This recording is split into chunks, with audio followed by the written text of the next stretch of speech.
This conference will now be recorded. Welcome, guys. Welcome to day one of Cloud Performance Engineering and DevOps course. This is Roshan. As we discussed yesterday, this is the course, and today is day one. We are here.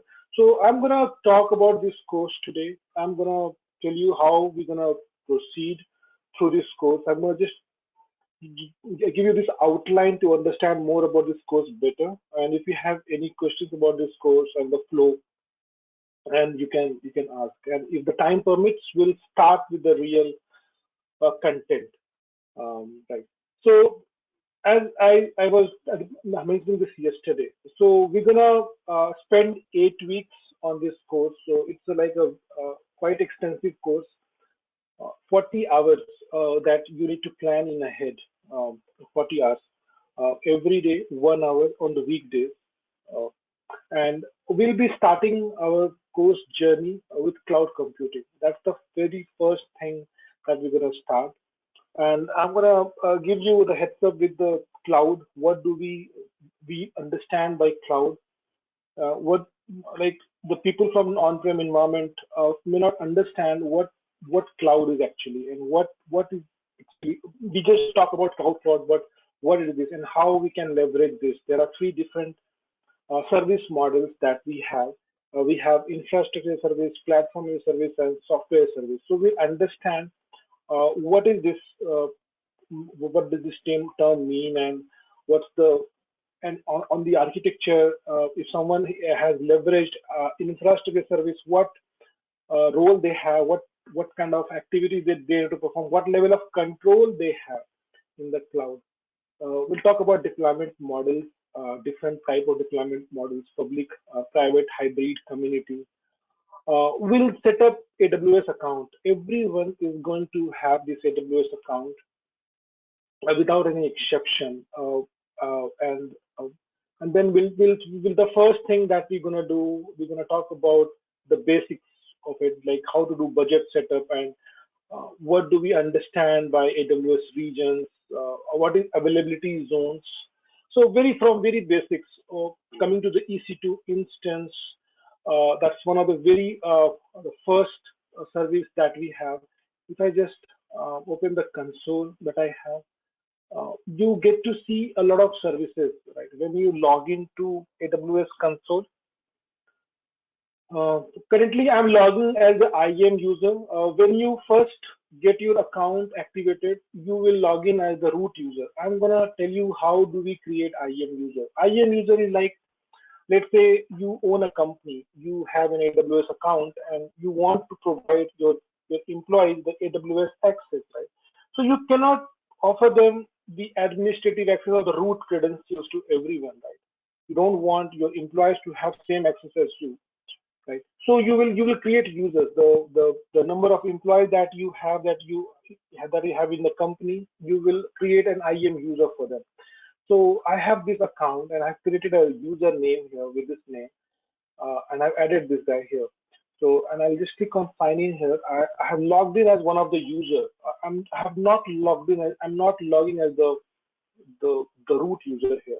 And this is the difference. When you create this AWS account, you will find this as a difference, that you will see Roshan at the rate of something, right? So this is a user. And where do we create users? Then see, everything in the cloud that we discussed, everything is through service, right? So service is like your module, your different sub modules within this cloud. So this is called the, the AWS console, and you get to provision servers, you get to provision database, whatever, S3 storage services, whatever. I'm going to talk about that. Everything through this console. And where do we create this user? We create through IAM. There is a service called IAM, Identity and Access Management. It's just going to be the overview. I'm going to talk about that in detail. Okay, I'm just showing you because I just logged in as a Roshan user, so I'm just showing you where I created. So you can see this Roshan I created here. When you will create login as an administrative user, root user, you will not have this. You will have to come and create this. So that's the first thing we will do, and we will do some billing setup. Like, if you, I don't want you to spend money in learning AWS. So I'll make sure that you do some set up some budget so that you get notified when you exceed some budget. You should get notified that you have made this much of expenses, so that you should be careful about that. If you have any servers up and running on the cloud, you should go and stop it if you're not using it. So things like that. So the second thing would be the billing part, the budget setup. Okay. Then I'm going to talk about a lot of other services we have in cloud. If you just take your click on here on the services, you get to see a lot of services here. You get They have classified these services into various classifications. If I talk about the EC2 instance here, that's one of the very popular EC2 servers instance services they have. So when they launched, AWS was launched back in 2008. EC2, S3, and SQS. They came up with just three services.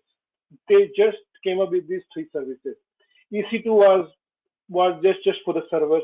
You can have your servers. You can configure of uh, your suitable requirement. You can configure your server. When I say configure your server, you can select the operating system. You can select how much CPU, how much RAM you need. You can select how much SSD you can have, the disk you can have, which region you would like to create the AWS, the EC2 instance. So it all depends. You have a lot of options here. AWS is present globally, right? So when I say globally, so their data centers are there globally. So currently, I have just selected the Mumbai region here, but they are present all across the globe. So depending on your customer, you can select a region and you can create your servers there in that region. You can provision. So I'm gonna start. So that's how you do it. You just click on EC2 instance here. That's the first service, and then you just click on launch instances, and that's one of the very simplest thing, the first thing that everyone talks about, right? But there are so many things which we need to discuss about the security groups and a lot of things. So I can select the operating system of my choice here. I can select Red Hat operating system. I can select SUSE Linux. I can select Ubuntu. I can select Windows operating system. So I can select my server. I can configure my server of my own choice, of my own requirement. For example, I can select here Ubuntu. Then in the next page, I got this instance type. I need to select instance type. I can select how much CPU I need, how much RAM I need, right? I can select 4 vCPU, 16 GB RAM if I need. I can select this T2.x large instance type and I can configure. The next the next page is talk about where do you want to create. So which data center, right? In this Mumbai region, there are 3 data centers available. That's why these 3 subnets. I'll talk about what is this subnet. So every very little detail which you are not sure about, which you do not know, may not be aware. I'm going to talk about everything in detail, and we're going to provision instances. We're going to That's how we're going to go about this course. One by one, we'll be taking up a lot of services here. We have services for monitoring. We have the very important thing, the load balancing and auto scaling group. You want the servers to auto scale when there is a requirement. If the user load is increasing in production, you don't want to go and manually increase the number of instances. When I say instances, the servers, right? You'd like to have things automatically set up for you, right? So we'll talk about what is load balancing and auto scaling group. We'll understand what is cloud monitoring, AWS CloudWatch. So this is the out of the box monitoring solution in AWS. We'll understand how do we capture all those details, the server level details. So that's the cloud journey. So we're gonna spend some good 2 weeks, 2 to 3 weeks here, 3 weeks mostly, 3 weeks just talking about cloud, AWS. I'm gonna compare things with Azure, GCP, how things work in other cloud service provider, how things work in AWS. I'm going to talk briefly about that, but my focus will be completely on AWS. I'm going to I'm going to motivate you and give you enough hints, heads up to get started with other cloud service providers if you are interested on Azure and GCP. But I'll be focusing on AWS here. Then we'll talk about uh, That's about 3 weeks, the first 3 weeks on the cloud. We'll talk up the second thing will be Linux command line. Again, from very basics, my motto here is to get as comfortable with Linux as you are with Windows.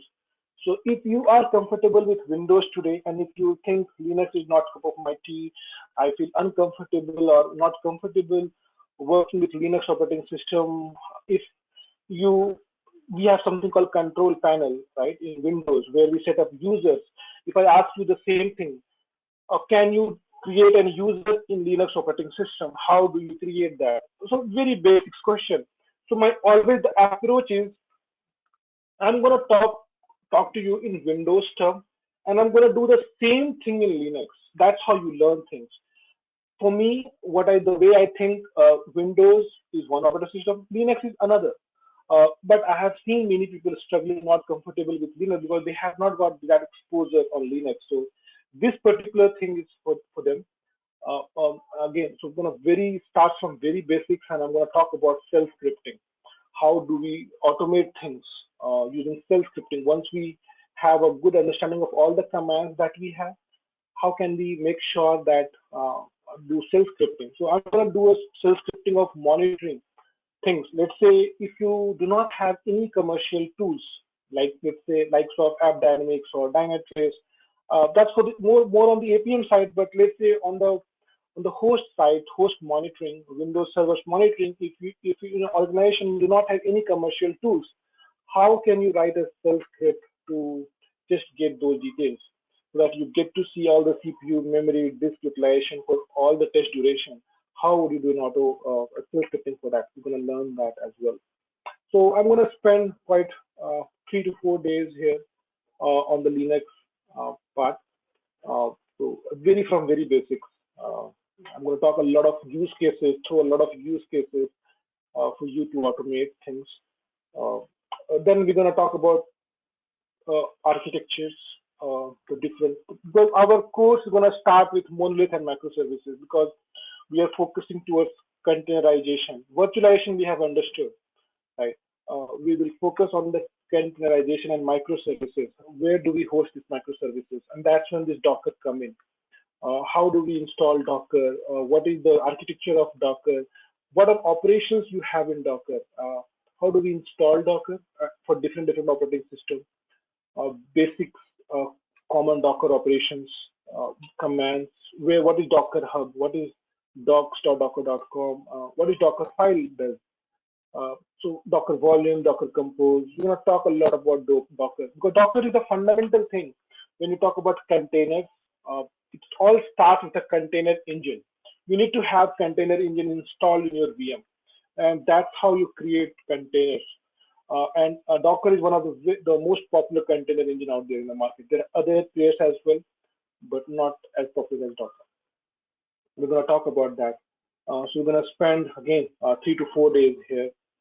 Uh, Again, this Kubernetes, it will follow by Kubernetes because once we know how do we create containers, we would like to know how do we orchestrate that. When I say orchestrate that, it means you would like to do auto scaling, auto deployment.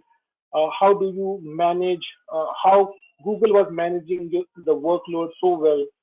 We will talk about Kubernetes. It's going to be very extensive course. I'm going to spend more than a week time here, around 7 to 8 sessions just on Kubernetes.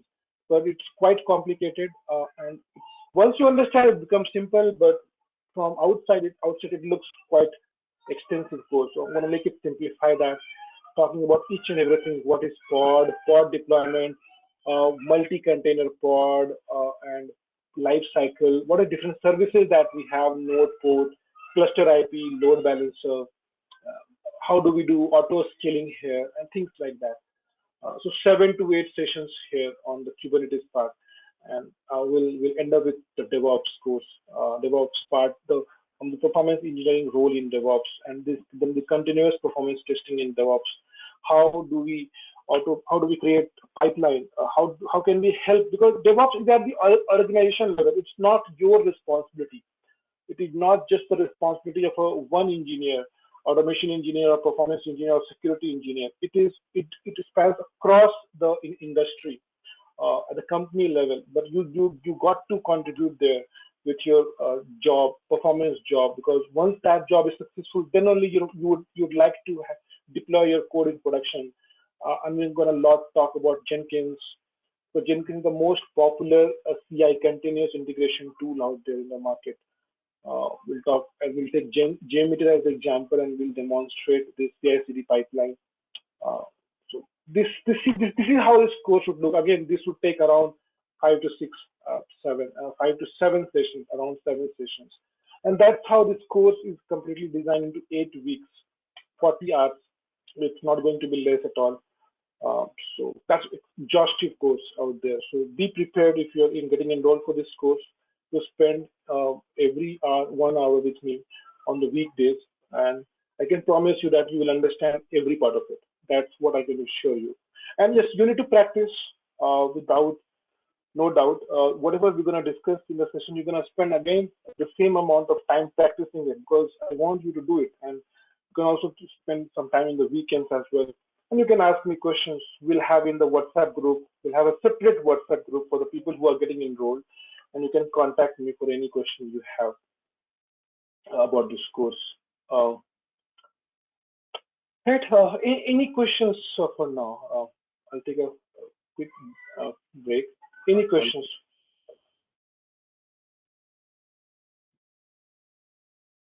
Yes, someone was speaking.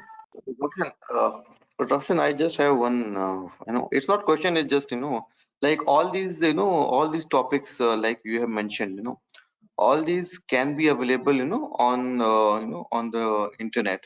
So we can also, get the information from there. So, how it will be different in your course, like how it will benefit us, like. Yes, you can see. I have learned myself. Everything, I can promise you, everything is available on the internet. Even whatever knowledge you want to get, it's available out there.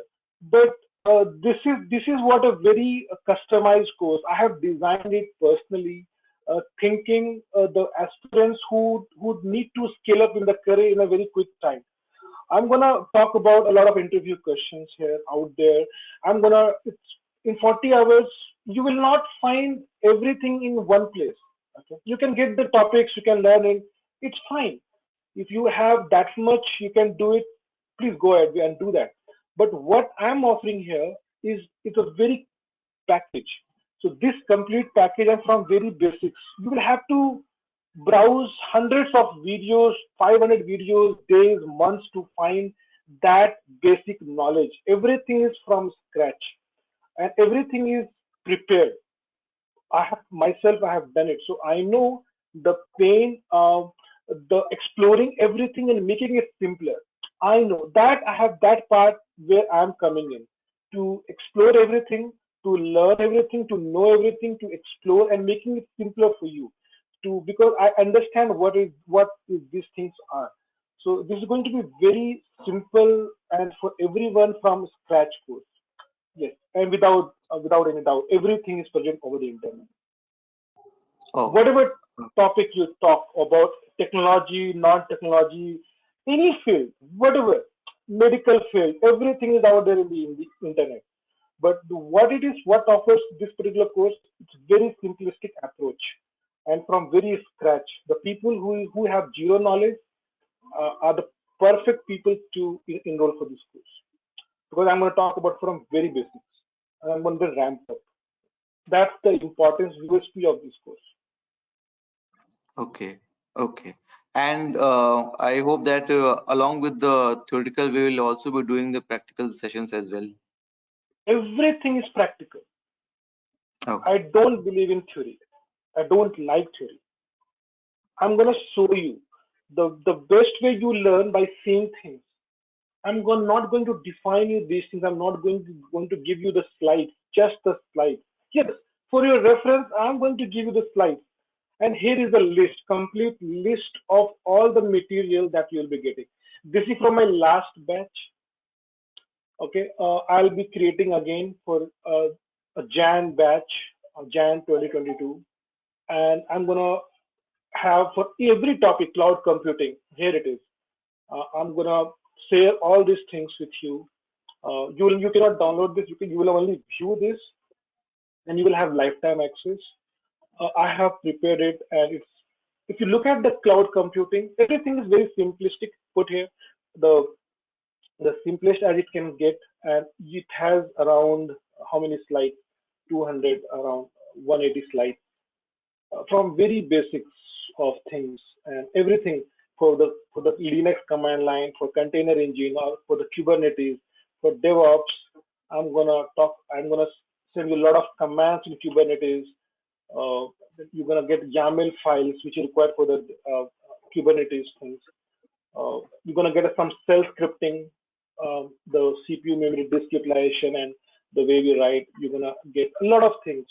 So this is what you get uh, as part of slide deck and the theoretical just reading part. And everything is hands-on. Everything is hands-on. When I say hands-on, it's real hands-on. I'm gonna show you do things. Uh, yeah. So we will be having access to these PPTs as well. Right. That's what this is being shared. If you want me to just open it, in last batch, I have access. I have given added to so many people in the last batch. Right? Similarly, I have done it for the other batches as well. For August, I have made it separate. I did this is for the August again. So I've added to those people. So similarly, you will have this kind of access to. I'm going to create a separate drive again, and I'm going to share that with you. So these things could like a reference thing, which could, because not every time you're gonna rewatch the video, it's time taking. So once you have watched the video, once you have attended my sessions and rewatch the videos once, you don't need to rewatch the again. You can, while going for the interview, you can just glance over these slides and you are good, right? So this is what it offers. Right? Okay. Thank you. Yeah. Sure.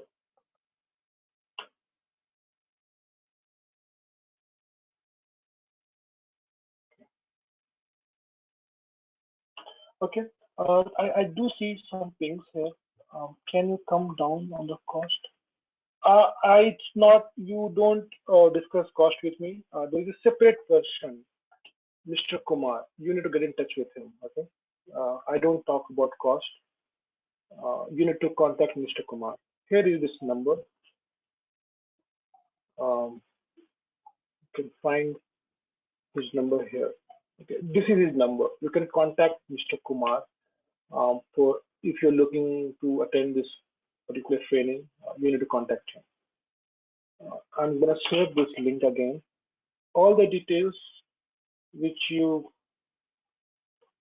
see is here in this link. Yeah, is it possible to practice in my machine? You will have your own machine, Sai, Sudha, Julapati. You will have your own machine. When I say own machine, that's what you do not understand what cloud offers to you. Cloud offers machines, servers, free. 750 hours of compute instance is free. You're gonna have this particular thing, and you don't need to use your own laptop or desktop. You're gonna use the cloud, VMs, virtual machines, to practice everything, and everyone will have this, right? Roshan, Vijay here. So I have already have a AWS account now, but the 750 hours it is already done. So should we create a new one, or I can continue with the paid service? So see, you can create a new one. You can create a different user ID and create a new one. That is that up to you. But if you want to use the same amount, you will have to clear the charges. You need to come to the billing. You need to come to the billing section. Just go to the billing section in your AWS account and look for the charges you have incurred. If you have not incurred, it's fine. If you have not practiced that much, because I have logged in. Yeah. Okay. Please go ahead. Oh yeah. So if we whatever the service we'll be using, so whether it is EC2 or storage, so it will be for the time, a limited time, or over the course we'll be using that. See, it's not something I am offering, okay? It's Okay. AWS offers to their account holders 750 hours of compute time. For the course practice, it's absolutely free. You don't have to pay. If you follow my instructions, you will not spend even a single penny. Okay. Okay. Uh, Okay.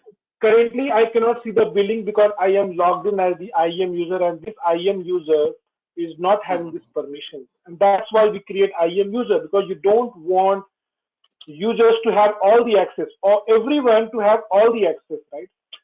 If you log in as a root user, if I log in as a root user, I can see this. Okay. No, just for the purpose, because if I continue with the same account, so what will be the charges, or if we required all 8 weeks You to be need there? to check first. See, you need to check first. How can I tell, Vijay? You need to Okay. check how much is the pending bill. I don't know about your account. You need to go to the billing section, check your pending bill. If you have exhausted 750 hours, so you will have to pay a little. So, and that too, it's not that costly because we're gonna stop it. Whenever we don't need the servers, we're gonna stop it. You're gonna personally manage your servers. And if you're thinking about that much about the cost, create a separate account. Okay. As simple as it, right? Yeah. Pradeep is asking, can Hmm? you please explain IAM again? I'm gonna explain everything again, Pradeep. It is just one thing I was just talking about today because I just logged in as the IAM user, so I just talked about that. I'm gonna talk in detail about that in the regular courses. Yeah. Hello? Any question, guys? Yeah, is it really possible to, I don't know. Yeah, I might be actually asking question that is not gonna be welcomed by guys. But for people in the US working in the morning, I don't know, the timing is actually terrible for us. I don't know. Okay, you can again for that timing related thing, you can contact Mr. Kumar. He No, can help. mm, Okay, you need to contact him. I don't have any say on this. I Okay, think because we look for. the trainer is in control of timing. The time that is actually See, this is the discussion you are having. We can have it offline, not during this. If you have anything related to the course content, feel free to ask me. Technical things. These things can be discussed by Mr. Kumar Gupta. Yeah? If you have anything on the content, please feel free to ask me. Okay. So you can please suggest that for US guys, and if we observe that there are 5 people from US joining, he will definitely think about the timings. Speak to him. It's not like not possible at all. Okay, Mohammed, speak to him. And depending on the people joining from India, from US, we need to take a consensus. How many people are joining from India? How many people are joining from US or someone from Australia? We need to check on every possibility to promise you something. I cannot comment you right now. You understand this, right? There are so many factors involved. Yeah. So please talk to him. Okay. Okay. So coming to the next part. Um, so as I have already explained that everyone is going to have access to all these things by the end of this course, and everything is very extensive here with all the code snippet, the commands here. If I just open this Kubernetes commands list, uh, this is what you get. Everything in one place. Everything is simplified, and I'm going to practice these things. I'm going to create Kubernetes cluster. Each one of you is going to create Kubernetes cluster, and each one of you expected to practice this. I'm going to show you how do we do that, but you later after the session, you're going to do the same thing in your time. So I'm going to share everything, whatever. It's having a lot of content, guys. So if you just look at the Kubernetes, because of the way I told, it's very extensive because I know how big it is. If you look at the number of slides it has, Kubernetes, uh, it has around 90 slides, 90, 100 slides. It has 900 slides. It takes time to, and and every slide is very important, from very basics of the things, from architecture I've talked about, from the architecture, uh, and from everything, every bit of it, and you will get to see all the codes, the commands that I'll be using in the sessions. I'm going to just take you to one of the slides which has a lot of commands. So you can see, if I talk about the parts, you will have all the commands listed in one place. It hardly any place you will get like this, because I know I have taken that pain point to understand things and how to make it simpler for you. This is the USP of this course. You're gonna get it everything very in a very simplified way. Okay. Okay. So that's all I wanted to cover for the course today. What we can do, we can start with our real course content. We have uh, half an hour left. We can start. If you guys don't have any other questions, can we start? Uh, Pradeep, ready? Pradeep, can you talk? I'm going to talk about IAM again in the regular sessions. Okay, Pradeep, Okay. is it fine with you? Yes, it is fine with. Yeah, sure. Thank you. Because before going in detail, I would like to be in the very structured way, step by step. IAM comes later point of time. See, IAM comes here. So if this is like in day third, day three, I will talk about IAM. I'm going to start from here. I don't want to jump it here. So, okay, so let me start with day one. If you don't have any other questions. Okay, see, the understanding about cloud, guys. Okay, what do we understand about cloud? We all work in on-prem, right? We all work in on-prem, but when it comes to cloud, we don't know, because I have asked this question to many people, and many people seems to get confused. What this cloud?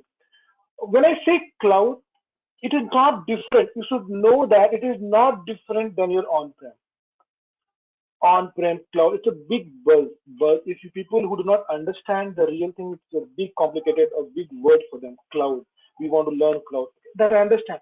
But it's, if I just put it very bluntly, it's nothing. It's the same on-prem environment which you do not own. If you own the on-prem environment, the data center, this complete data center, what I'm showing you, and all the machines in it, everything, all the servers, uh, all the infrastructure, the cooling mechanism, the security, all the servers, everything, every bit of it. If you own it, that you call it on-prem infrastructure, and this is where you deploy your application. And why I say why on-prem and why this cloud? Because not everyone can have this. Can you have it? Can I have it? Can most of us have it? Can have it? No, right? It is having a very costly thing. You have to acquire the land, you have to build the infrastructure, you have to purchase all the hardware, which you're gonna not sure whether you're gonna use it or not. You have to purchase everything. Then not just that, cooling mechanism. This hardware has to run 24 by 7 throughout the year.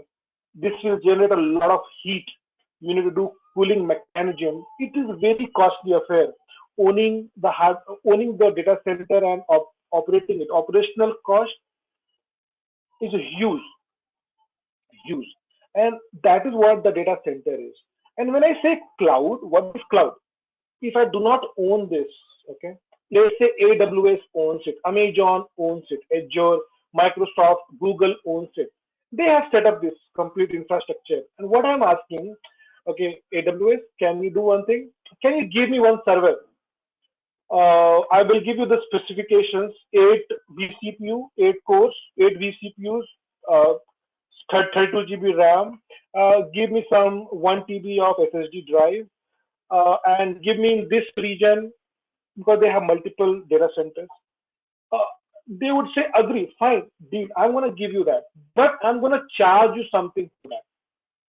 I'm not going to give you just for free, because I have built it. AWS guys have built it, and they are not going to give me some servers just for fun or deploy my application, real application for free, right? So they're gonna charge me something, and that thing that we say it cloud. Nothing. It's not different at all. So the servers which I don't own, which I ask for the rent, right? When I which I request on rent basis, give me, because if the day you're not purchasing it, maybe after 1 year you change your mind. You told it, then I don't need it. You can take it back. They would take it back happily. They would not mind at all. They would take it back their server because you have not purchased it. You just rented it. They just rented it, right? And they just asked that charge that, okay, you have used it for 1 year. You have used this much compute based many servers for this long. You have used this storage services, used this, you have this database services, you have used this monitoring services, you have used this. This is your bill for the year. You're gonna pay me this. That's what they're gonna do it. The deal is logged, everything is planned. So this is what the cloud offers. So there is not much difference on on-prem and cloud. You need to understand this, and this is where most of us, on the simplicity of the definition, everyone struggles to understand. So when I say on-prem, I own everything here: the data centers, the networking, storage, servers. Uh, I need to do virtualization, every bit of it, right? I need to purchase the virtualization software. I need to virtualize my servers, and I need to put operating system, databases, security, app deployment. Then I can deploy my application. I get to own everything uh, in the cloud, in on-prem, right? And when it comes to cloud, again, I'll talk about service models: infrastructure as a service, platform as a service, software service. That will decide what level of access I have, because I'm not owning at all. I'm not owning these things, but depending on the service models, infrastructure as a service, platform as a service, and software service, I'm gonna get a control. See, when I talk about software service, right? Let's say this thing, I don't get to have any control. Do you have any control on Gmail service? But you use that, right? Do you have, as a user, do you have any control over YouTube servers? Google has those servers in their data centers. But as a customer, as a user, we are not bothered. We don't have any control over the servers, right? We just use the service. Those things are called software as a service. I have opened this PPT on Google Slide. Google Slide is an software service. I am not bothered where this server is deployed, from where it is deployed. I'm just using it. Google has made it free for everyone. YouTube, Gmail, there are so many things Google has made it free, right? So that's called software as a service. I don't have any control on these things. When I leverage cloud as platform as a service, I get to control on the applications, because I will deploy my application. I will deploy on my code. So on the platform as a service, PaaS, I get to decide. I get the control over my code. I deploy my own code, but I don't get to see other things. I don't get to have the control over other things. I'm not bothered where my server is deployed, what is the runtime. If I ask that I want to run a Java code, they're gonna give a runtime environment. If I ask them that give me a platform of a Python platform, they would give me a Python runtime environment, and I'm going to write the code and I'm going to execute it. I'm going to build the application. So all those online editors, right? We have so many online editors. Just Google it, online editors. You will get it, online Java editors, or there are so many. You just get to. I just Google it here, right? You get to see just the. You just get to write the code, and you get to execute your code. I can write this code and execute it, but I'm not bothered where this server is deployed, right? Which data center, which server, where, what, which runtime is, where this is deployed. So many options they are giving. I'm not bothered at all. as a user. I'm just focusing on my content, my code, the real part. Those things are called platform as a service, right? Uh, Coming to the other definition, infrastructure service. This is the service model which the users get the maximum control. In the infrastructure service, the user get to decide, the customer get to decide the operating system, the databases, security, and the applications. Still, I'm not owning any of this. Okay, I don't own the data centers, networking, storage. These are owned by the cloud service provider only. I get the control, that I get to decide that I want Ubuntu operating system. I want Red Hat operating system. I want SUSE Linux. I want Macintosh. I get to decide my database. I want SQL Server, or I want Oracle. I want DynamoDB. I get to decide that. I get to look into my security. I get the database, my all the data control. Then I get to decide my application code. In the infrastructure service, the user manages so many things. So it depends what level of control you get, and the way you use cloud. You can use cloud in these three ways: uh, software service, platform as service, and infrastructure service. And this is where the traditional IT on-prem, where you are owning everything and you are controlling everything. This is your on-prem infrastructure, traditional IT. You have to own everything when you get the control over everything because you own it. Right? Obviously, the cost here is huge cost. There is no comparison at all, right? If today I decide to just build one application, and let's say I have a business in mind, I want some retail application, some business, right? I don't need to today. So many startups are coming in. Why so many startups are coming in? Because they can use cloud, right? And they can host their application. Earlier, it was not possible. If you decided to have some business which is related to software industry, you had to set up the data center first, purchase all these servers, manage it, always to look for any upgrades, patching, so many things involved, right? But in the cloud, you don't need to worry about the data center servers. The cloud service provider would upgrade it. They will do the patching. So many things. You just get to focus on the code if you're using platform as service, and you get the control over these many things if you use infrastructure as service, right? So that's the basic definition of cloud. I hope you guys have understood what do we mean by cloud exactly, right? So coming to the cloud computing, right? So what to be just defined simply, right? How can we define this simply? If I have to just put you very in the layman term, what is cloud computing? The computing based on the internet, right? So what I just have the internet connectivity, right? I just have that. I don't have anything else. Right? I just have the internet connectivity, and I have this AWS console with me. That's all I have. And I can create servers anywhere. I can deploy my application anywhere in the world. I can cater to any user requirement across the globe. This is what cloud offers. Being in India, I can create a server in US.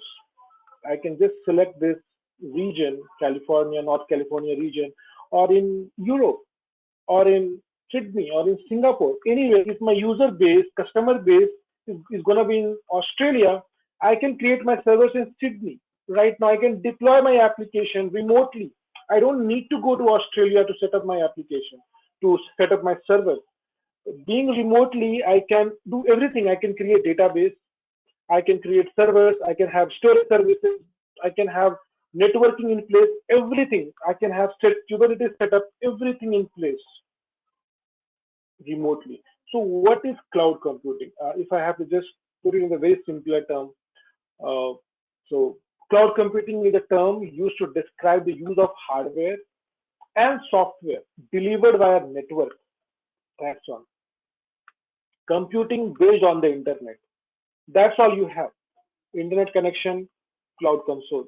You can do wonders.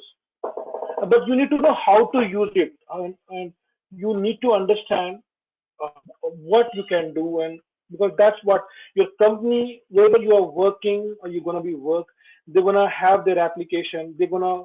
Use.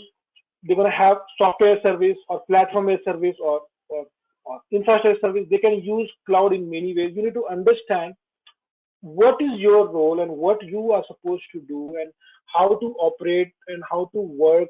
If they ask you to do some activity, create a Kubernetes cluster and operate it. So you need to understand where to go, what to look at, what to monitor, things like that. So that's what I'm gonna help you here. And if they're gonna ask you to do a networking setup, do a troubleshooting on the networking. If you do not understand what is the networking service that you have VPC.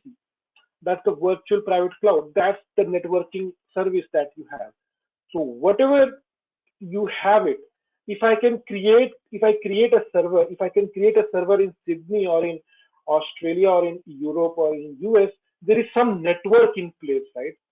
Because if there is no network, how can I reach there, right? They have this data center. I'm unable to reach the data center. How can I reach the data center? How to make it secure? How to safeguard that no unauthorized user can access your application? There are so many things involved, and that's what you're going to learn here.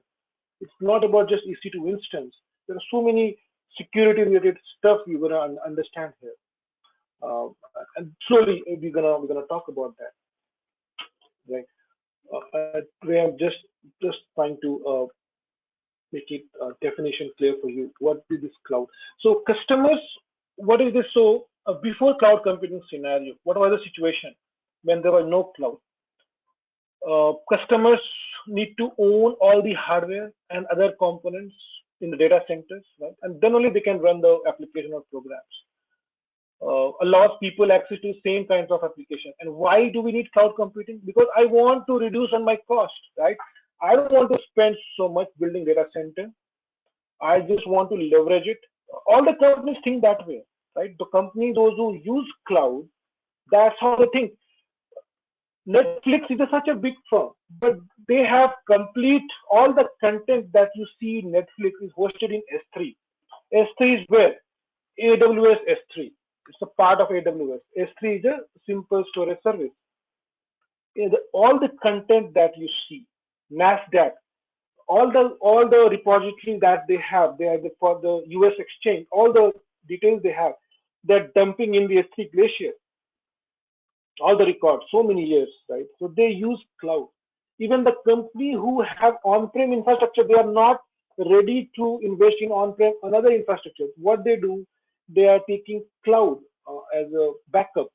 Let's store everything here. Let's reduce on the costing part, right? With the material able to crack the CDF certification. Okay, Kranti, yes, it's going to be very simple for you because I cannot guarantee the certification you're gonna study. I'm gonna guide you. But what I can do is I'm gonna lay you a very strong foundation with the things that I'm gonna teach here. And by the proper syllabus of that certification, you can crack it for sure. I have done it myself, so I know it. Right? So it's absolutely yes, Kranti. Right. Scalability. See, I don't want to own all the hardware, right? If for let's say between my 10 a.m. to 1 p.m. there is a huge user spike, right? If let's say if I have on-prem, what I can do, I have to purchase all the hardware. Just for this 3 hour of peak load, I will have to purchase all the hardware and keep everything in place. Then only I can handle my workload, right? But not with the cloud. You can only use the additional resource for 3 hours and then you can give it back, right? So that's the scalability, flexibility you have with cloud. Disaster recovery, you can use cloud as a backup, right? It offers a lot of security, no doubt about it. Automatic software updates. Yes. If I just talk about the characteristics of the cloud, you have on-demand self-service, on-demand, right? On-demand self-service. It's a self-service. That's what they have given you, this AWS people or any Azure or GCP. They have given you this console on demand. Whenever you need it, get the service. They are not going to, you don't need to take their permission. They have set up a platform that if you use this, you're going to build this. If you use it, you're going to build this. On demand self-service. Everything is on demand and self-service. If I need a server today, I can go to EC2, I can get it. If I need a database today, I go to database and I can get the database. If I need RDS, in RDS, what database? In relational database, what all option I can have? I have a lot of options in RDS. I can get Oracle database, I can get Microsoft SQL Server, I can get MySQL, I can get MariaDB, I can get PostgreSQL. They have everything in place, and by what they have within the click of a button, it gets installed. You don't need to install. Installation is no more a problem. They have automated everything for you, for us. They have done it. Automation, installation. You just need to come here and customize that you need PostgreSQL. If you need Oracle database, just select Oracle database, and you're gonna tell, okay, I'm gonna run Oracle 19 or Oracle 12, whatever. You can just run it and just make sure you set up give credentials, admin password, and you just make sure you select the right instance, right server, and make sure you have the auto scaling enabled. It will get auto scaling. You don't need to auto scale if you have set up 1000 GB in the beginning, and if you let's say need more, it will get automatically scaled for you till 65 TB. They will do a backup also. You just about you clicking the one of the options. Click one of the options of regular backups. If there was one option there to click regular backup, you can do that, and you can just click on hit. They're gonna charge you. They're gonna charge you if you're gonna use more resource. Click database, and your database is up and ready within 10 minutes. So depending on your requirement, you can have everything. If you want to store something, S3 is there for you. S3 is a simple storage service where the entire Netflix content is out there. Amazon Prime Videos is here. So many people use it. Dropbox uses S3. There are so many customers who use AWS services. They have the largest market capture, the 40% of the market capture AWS guys. So that's why we are preferring. Going to stress more on AWS. Rapid elasticity. Whenever you need, you will get the service. Major service, you're gonna be billed, and accordingly, you will have the transparency over the billings. You can have all the resource you need dynamically scaled up. Broad network access. They have so many data centers out there. If I talk about the infrastructure they have, that's in the next slide. I have. If I global presence, if I talk about, they are present in. Let me just bring you to that particular slide. They are present in. They have 77 data centers. 80. This is not the latest slide. Latest slide is here. AWS global infrastructure. If you go here, let me just go. AWS, just type AWS global infrastructure and you would get it. How many data centers, how many regions they have it. They are in 26 regions, in 26 countries they are. 84 data centers they have, and not just this, there are so many other things. Points of presence, I'm going to talk about that. Local zones is there. Points of presence, which is also very helpful. Points of presence is for the content delivery network, for the caching thing. They have so many points of presence. If any customer is having performance issues, they can have these points of presence enabled nearby their location, and they would get the best of the performance. 245 countries and territories served. So, and they are still coming up. It's not like they have stopped setting up the data center. They are doing it. The work is going on, and not just with AWS, Azure, GCP, other cloud service provider is also doing the same thing. right? So that's about the global presence. You can see this, the blue circle is where their regions are, and upcomings are this orange dots. So that's the brief I just wanted to start up with today. I'm going to continue our discussion in the upcoming sessions, and I'm going to slowly talk about a lot of AWS services, 20 to 25 services. I'm going to talk about it, advantages, so capex for operational expenses, so pay on demand. You don't own any hardware, right? Benefit for massive economies of scale, stop guessing capacity, scale based on actual major usage. Don't need to have more resources. Whatever you need, you just get it, and you just only pay for that. Stop spending money running and maintaining data centers. That's what the cloud offers. The problem solved by the cloud: flexibility, cost effectiveness, scalability, elasticity. I'm going to talk about all these things in detail in the upcoming sessions. Okay, guys. So that's all I wanted to give you this brief introduction about this cloud computing. We're going to take this in the next class. It's going to be private class because we'll create a separate group on Monday, and not everyone would be invited. So yeah, if you're looking forward, please get enrolled. Yeah, feel free to ask if you have any questions.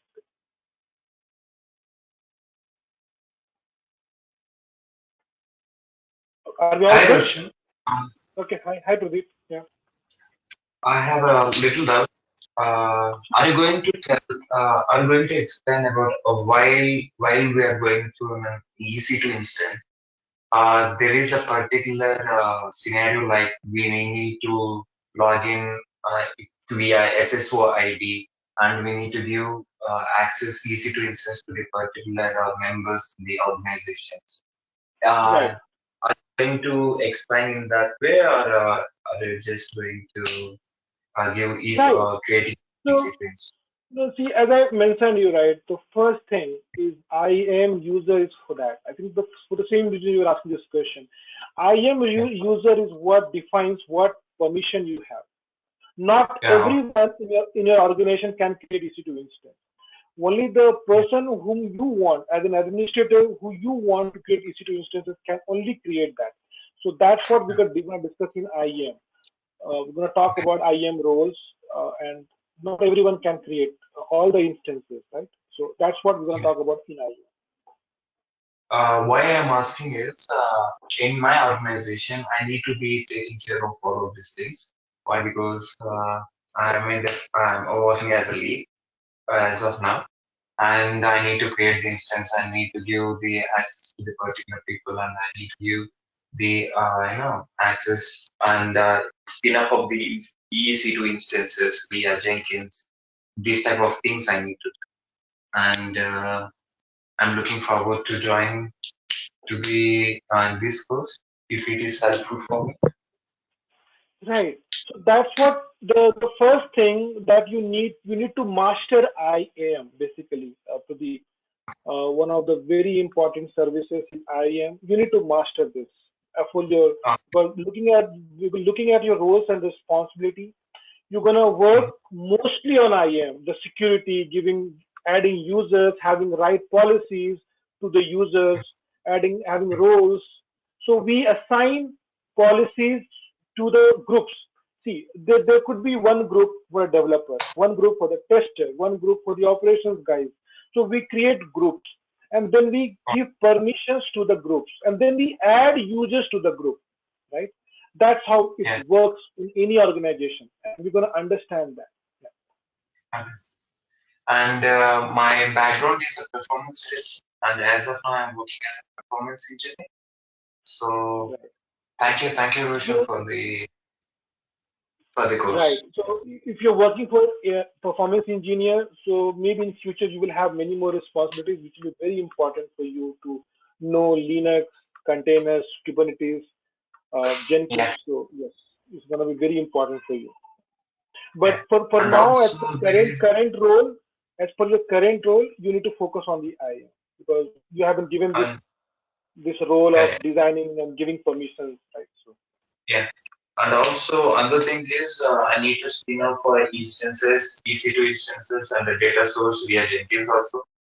And I have that one. And okay, we can discuss later. Sorry. Yeah, see, there are Sorry. so many things. Okay, there are so many things. Jenkins is for that automation part, DevOps part, right? So Yeah. that's what it does. You can create a job which will spin up the EC2 instances automatically. There are so many Yeah. ways you can do it. It's And all about. also there is okay. And also one more thing is that we need to install. Okay, we can discuss in a personal way Yeah, we so can that we discuss can. that. Okay, we can discuss that. I just want to keep it simple for now. Yeah, we're gonna Okay. you go through this link in detail. You will have understanding. If you have any more questions, feel free to Okay. call me. You can contact Mr. Kumar and he can forward my number to you. Okay? Feel Okay. free to Sure. have a technical discussion with me on this Sure. Sure. to Thank get you. a transparency of what all and how we're gonna cover things. Okay. Okay. Sure. Thank you. Perfect. Any more questions, guys? Anyone? Roshan, Roshan, Vijay here. Yeah. Any migration exercise we'll be doing from means, for example, from on-prem to at least a practical or a theoretical on-prem to cloud, how we'll migrate the servers. Yeah, I'm gonna tell you how do we do it, but it will not be feasible. Like, how can I show that to you, right? I'm gonna tell you how it works. I can give you some videos which people have done it, but I don't have the infrastructure, on-prem infrastructure. I'm gonna tell you how do we move things. There are so many ways we can migrate. There are so many options we can migrate. We're gonna talk Okay, about those options. Yeah, okay, okay. sure. That will be discussed in S3 when we talk about, right, more in S3. I'm going to talk about the storage services, and then that time you will have the exposure of what are different storage services I have and different options to migrate things. Lot of options. Okay. So, okay. Any more questions before we wind up? Okay, sure. I take silence that we are all good. So thank you everyone for joining. Meet you all on Monday.